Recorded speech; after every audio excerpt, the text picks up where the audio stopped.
नमस्कार प्रिय दर्शकों, मैं आपके सम्मुख उपस्थित हूँ आज एक नया विषय, नया अध्याय, नया सब्जेक्ट लेकर के जन्म कुंडली के 12 भावों में बृहस्पति ग्रह के प्रभाव को लेकर के आया हूँ। और आज मैं आपको बताऊंगा जन्म कुंडली के 12 भावों में बृहस्पति के बारे में कि लग्न में अगर बृहस्पति बैठ जाए, द्वितीय भाव, तृतीय भाव, चतुर्थ भाव, पंचम, षष्टम, सप्तम, अष्टम, नवम, दशम, एकादश और द्वादश भाव में क्या प्रभाव देता है।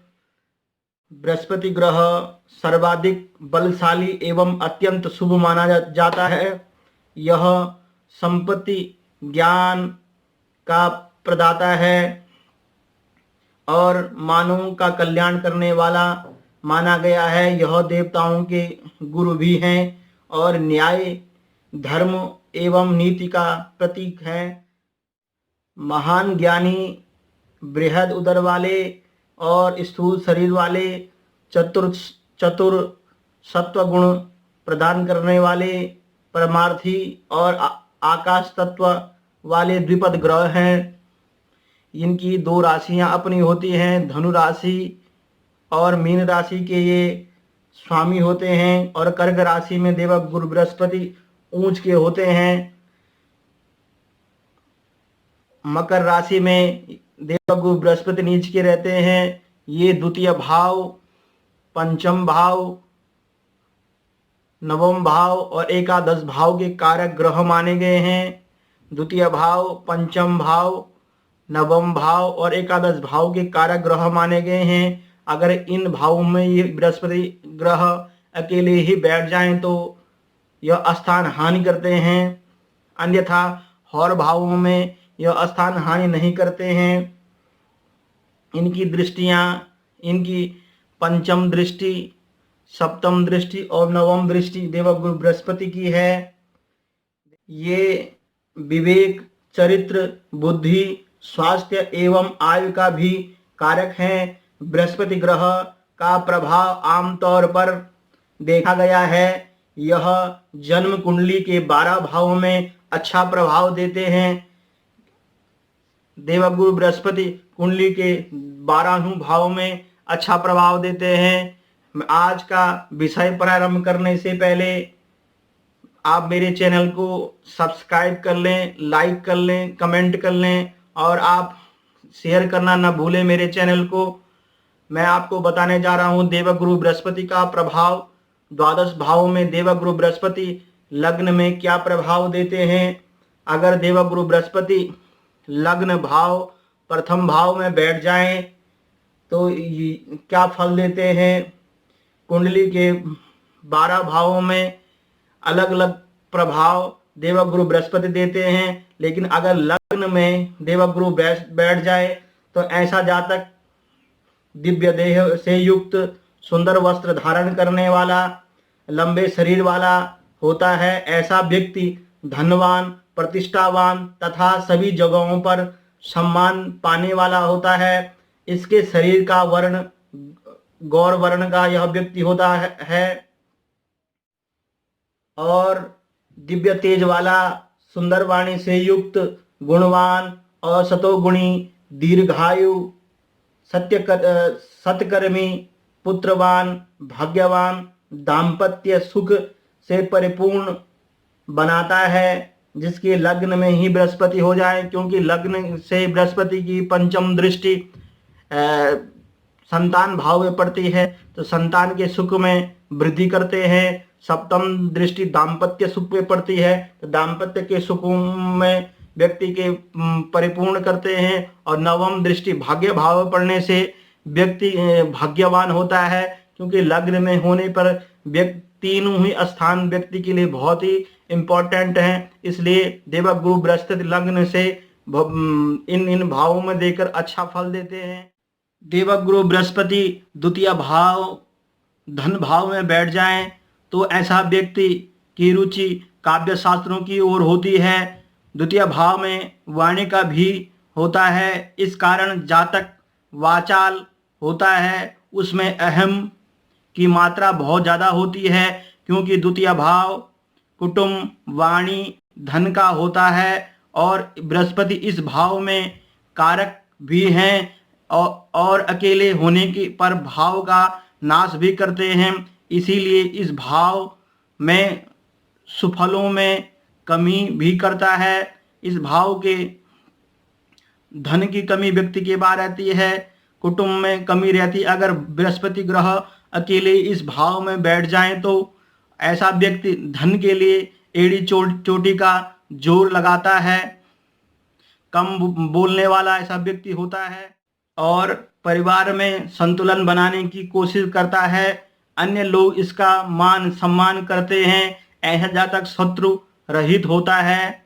आयु भाव पर पूर्ण दृष्टि होने के कारण व्यक्ति दीर्घायु होता है, विद्वान होता है और धार्मिक कार्यों में उसकी रुचि रहती है, क्योंकि देवगुरु बृहस्पति द्वितीय भाव से पंचम दृष्टि व्यक्ति की षष्ठम भाव में पड़ती है और सप्तम दृष्टि पूर्ण दृष्टि अष्टम भाव पर और नवम दृष्टि कर्म भाव पर। इन भाव में व्यक्ति की षष्ठम से रोग रिपु शत्रु इत्यादि व्यक्ति के कम रहते हैं और अष्टम भाव से आयु वृद्धि करता है। देवगुरु बृहस्पति अगर शुभ फल में हो तो और शुभ ग्रहों के साथ युक्ति हो देवगुरु बृहस्पति की, अगर अकेला होगा तो इन भावों में कमी रहेगी, कर्म भाव में कमी रहेगी, आयु भाव में कमी रहेगी और शत्रु ऋण भाव में कमी रहेगी। देवगुरु बृहस्पति अगर द्वितीय भाव में बैठ जाएं तो जिस व्यक्ति के तृतीय भाव में बृहस्पति ग्रह हो तो वह मित्रों से प्रति कृतज्ञ और भाइयों का कल्याण करने वाला होता है। ऐसा व्यक्ति धनवान होने पर भी निर्धन के समान लगता है और शुभ राशियों और शुभ ग्रहों से युक्त होने पर अशुभ फल प्राप्त होता है। अगर वह व्यक्ति कम शिक्षा ग्रहण करता है तब भी वह व्यक्ति विद्वान प्रतीत होता है। इस स्थान में तृतीय भाव में गुरु जातक के लिए सर्वोत्तम व्यवसाय अध्यापक का होता है। ऐसा व्यक्ति शांत गंभीर किसी भी परिस्थिति में का कुशलता पूर्वक सामना करने वाला होता है। पंचम दृष्टि दाम्पत्य सुख पर और सप्तम दृष्टि भाग्य भाव पर और नवम दृष्टि आय भाव पर पड़ने से इन भावों में व्यक्ति की कमी नहीं रहती है। सप्तम भाव में दाम्पत्य सुख की कमी नहीं रहती है और सप्तम दृष्टि जब भाग्य भाव में पड़ती है तो भाग्य में किसी प्रकार की कमी नहीं रहती है। अपने पराक्रम के बल पर जातक अपने आप भाग्य बनाता है, मेहनत करता है और आय नौकरी उस व्यक्ति के पास व्यवसाय बहुत अच्छा रहता है। वह व्यक्ति अध्यापन क्षेत्र में काम करने वाला भी होता है। अगर देवगुरु बृहस्पति तृतीय भाव में बैठ जाएं तो अब मैं आपको बताने जा रहा हूं, देवगुरु बृहस्पति चतुर्थ भाव में बैठ जाएं तो ऐसा जातक ऐसा व्यक्ति के पास भूमि भवन वाहन का सुख परिपूर्ण मात्रा में होता है। ऐसा व्यक्ति देवताओं और ब्राह्मणों से प्रेम करने वाला होता है, प्रति श्रद्धा रखता है, राजा के समान सुख भोगने वाला होता है, सुखी यशस्वी बली धनवान आदि से युक्त होता है। ऐसा व्यक्ति बहुत ही मेहनती और पिता के सुख से परिपूर्ण होता है और पूर्वजों की संपत्ति से प्राप्त करने वाला होता है, क्योंकि देवगुरु बृहस्पति की पंचम दृष्टि अष्टम भाव पर, सप्तम दृष्टि कर्म भाव पर और नवम दृष्टि व्यय भाव में पड़ती है। तो पंचम दृष्टि अष्टम भाव में पड़ने से व्यक्ति को पेट का रोग इत्यादि रहता है और आध्यात्मिक ज्ञान गूढ़ ज्ञान व्यक्ति के अंदर रहता है। और सप्तम दृष्टि कर्म भाव पे पिता भाव में पड़ने से व्यक्ति को पिता का सुख और पारिवारिक सुख पारिवारिक संपत्ति का लाभ मिलता है। और नवम दृष्टि भाग्य पे पड़ने से नवम दृष्टि द्वादश भाव पे पड़ने से व्यक्ति के पास आध्यात्म ज्ञान व्यक्ति जो खर्चा करता है वो आध्यात्म चीजों पे करता है, पुस्तक इत्यादि खरीदने में अपना धन का व्यय करता है, अच्छे कार्यों पे धन का व्यय करता है, जिस का देवगुरु बृहस्पति जिसके चतुर्थ भाव में बैठ जाए। तो अब मैं आपको बताने जा रहा हूँ, जिस देवगुरु पंचम भाव, संतान भाव, विद्या बुद्धि भाव में बैठ जाए तो क्या फल देते हैं। ऐसा जातक विद्वान होता है, गुणवान, तर्कशील, श्रेष्ठ व्यक्तियों एवं विद्वानों द्वारा पूजित होता है। ऐसा व्यक्ति सब गुणों से परिपूरित होता है, क्योंकि देवगुरु बृहस्पति पंचम भाव में कारक भी होते हैं। तो इस कारण अकेले होने पर भाव का नाश भी करते हैं, लेकिन इन पे अगर शुभ ग्रहों या अशुभ ग्रहों की दृष्टि पड़ जाए तो उस फल में कमी आती है। और अकेले देवगुरु बृहस्पति यहाँ बैठ जाए तो संतान सुख में व्यक्ति की कमी रहती है, विद्या बुद्धि इत्यादि में भी थोड़ा व्यक्ति को दिक्कत आती है, विद्या ग्रहण पूरी नहीं हो पाती है। और जो व्यक्ति जहाँ नौकरी इत्यादि करता है उसमें भी कमी रहती है, और भाग्य में भी कमी रहती है, और लग्न स्वयं अपने पे दृष्टि पड़ने से व्यक्ति के चरित्र में भी कमी रहती है, व्यक्ति चिंताग्रसित रहता है। जिसके पंचम भाव में देवगुरु बृहस्पति अकेले बैठ जाएं, तो अगर देवगुरु बृहस्पति यहाँ शुभ ग्रहों के साथ बैठते हैं तो वो यहाँ शुभ फल देने वाले होते हैं। जिस व्यक्ति के षष्ठम भाव में देवगुरु बैठे हों, ऐसा व्यक्ति शत्रु का नाशक होता है।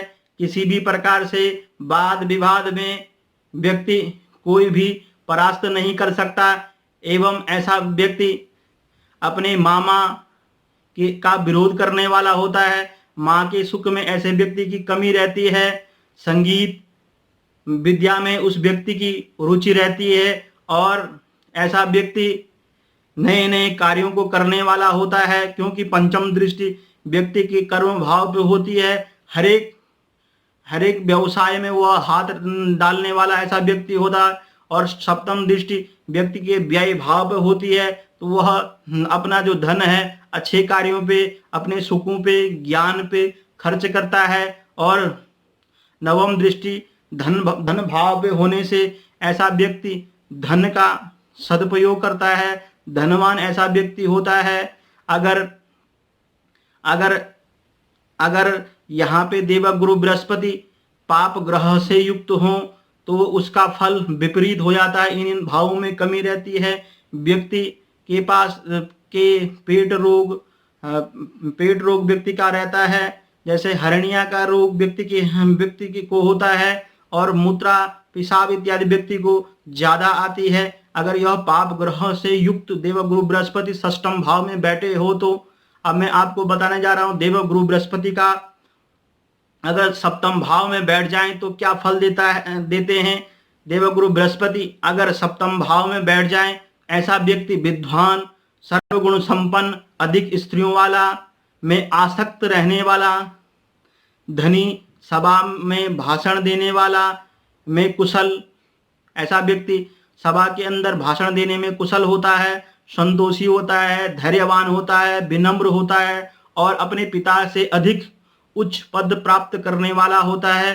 कि इनकी जो पत्नी होती है वो पतिव्रता नारी होती है। अगर मेष राशि में, सिंह राशि में, मिथुन राशि में और धनु राशि में और मीन राशि में देवगुरु बृहस्पति यहाँ बैठे हों तो ऐसा व्यक्ति शिक्षा के लिए भी श्रेष्ठ रहता है, बड़े समूहों को ज्ञान देने वाला ऐसा व्यक्ति होता है, जिस कारण ऐसा व्यक्ति विद्वान होता है, शिक्षक होता है, प्रधानाचार्य होता है, न्यायाधीश होता है। क्योंकि देवगुरु बृहस्पति की पंचम दृष्टि आय भाव पर रहती है, आय में व्यक्ति की किसी प्रकार से कमी नहीं रहती है। और सप्तम दृष्टि अपने पे होती है, व्यक्ति के चरित्र में चरित्रवान व्यक्ति होता है। और नवम दृष्टि उसके भाई भाव पर, पराक्रम भाव पर पड़ती है, तो ऐसा व्यक्ति पराक्रमी होता है, नए नए कार्यों को करने वाला, नए नए कार्यों में योजनाएं बनाने वाला ऐसा व्यक्ति होता है, जिसकी देवगुरु बृहस्पति सप्तम भाव में बैठ जाए। अगर यह देवगुरु बृहस्पति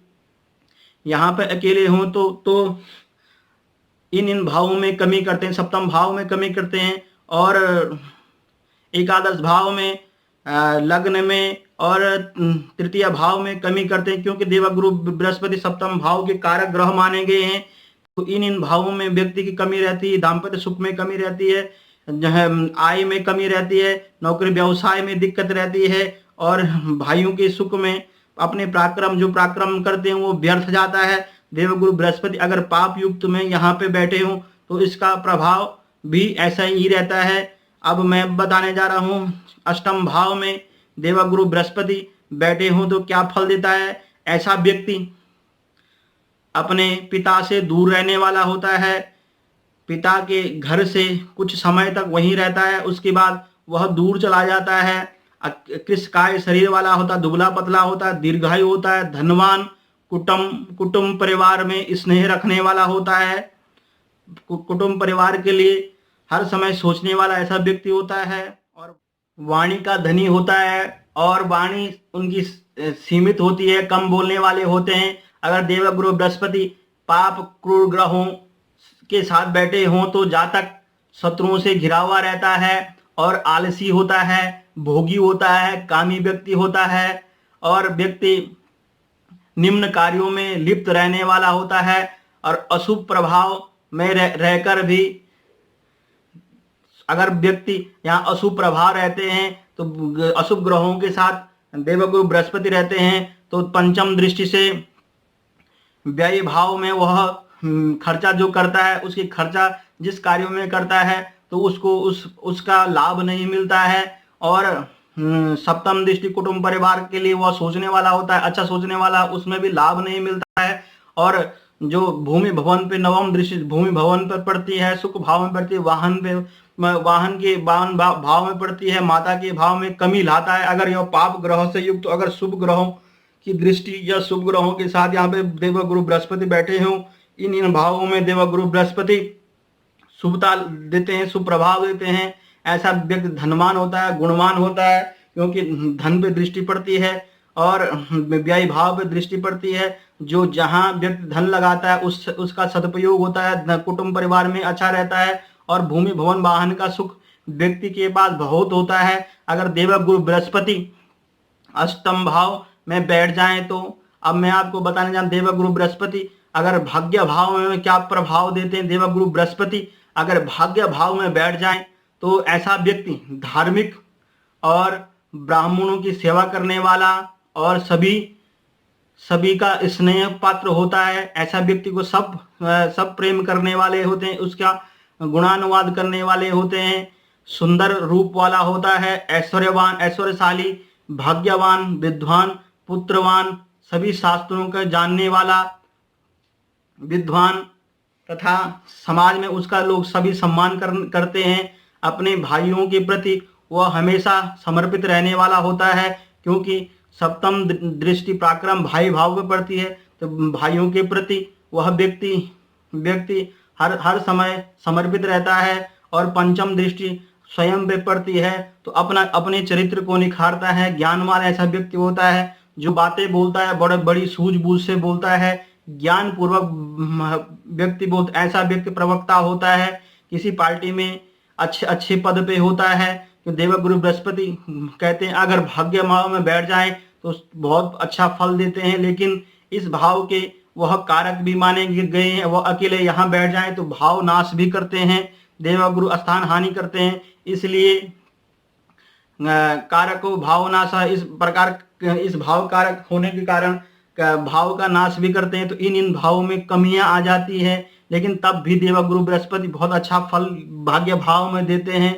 और नवम दृष्टि संतान भाव में पड़ती है तो व्यक्ति के पास संतान का सुख परिपूर्ण होता है, संतान सुख से परिपूरित होता है। अनेक अकेले रहने पर स्थान में यह हानि करता है, लेकिन देवगुरु बृहस्पति तब भी भाग्य भाव में बहुत अच्छा फल देते हैं।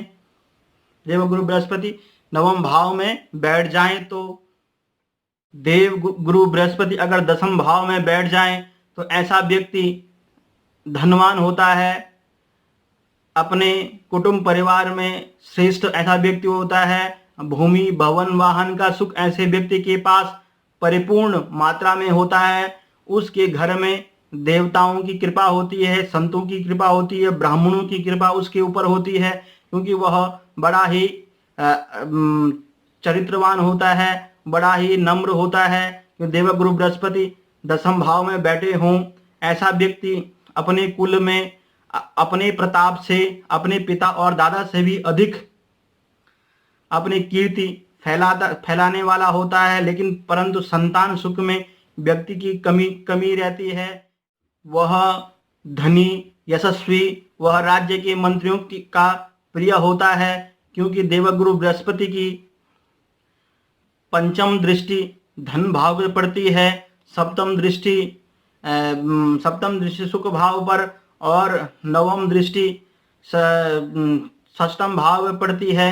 देवगुरु बृहस्पति अगर सुप्रभाव में हो तो इन भावों में देवगुरु बृहस्पति बहुत अच्छा फल देते हैं। अगर देवगुरु बृहस्पति पाप ग्रहों से, क्रूर ग्रहों से युक्त हो, थोड़ा बहुत इन भाव में थोड़ा बहुत कमी आती है, धन में कमी आती है और सुख भूमि भवन वाहन में कमी आती है, और जो पैसा किसी को देते हैं वह पैसा धन वापस आने में बहुत दिक्कत होती है, ऋण में व्यक्ति रहता है, और ऐसा व्यक्ति पेट रोग से ग्रसित रहता है, मधुमेह रोग से ग्रसित रहता है, जिसका देवगुरु बृहस्पति 10वें भाव में कर्म भाव में बैठे हो। तो अब मैं बताने जा रहा हूँ देवगुरु बृहस्पति का प्रभाव एकादश भाव में। जिस व्यक्ति के एकादश भाव में देवगुरु बृहस्पति बैठ जाएं तो ऐसा व्यक्ति विद्वान, पराक्रमी होता है। वह अमूल्य धातुओं का स्वामी होता है, जैसे सोना, चांदी, अन्य धातुओं का वह मालिक होता है, और विद्वान होता है, निरोगी, चंचल, सुंदर एवं दाम्पत्य सुख परिपूर्ण ऐसा व्यक्ति होता है। परंतु भाव कारक होने से अकेले होने पर यह इस स्थान में कमी ला जाता है, क्योंकि देवगुरु बृहस्पति द्वितीय भाव, पंचम भाव, सप्तम भाव और एकादश भाव में कारक होते हैं। लेकिन इन भाव में अगर अकेले बैठ जाएं तो इन भाव का नाश भी कर देते हैं, इन भाव में कमी लाते हैं और दृष्टियों में भी कमी लाते हैं। देवगुरु बृहस्पति की पंचम दृष्टि पराक्रम पर, सप्तम दृष्टि संतान पर और नवम दृष्टि दाम्पत्य सुख पर पड़ती है। तो इन भावों में व्यक्ति की कमी आ जाती है।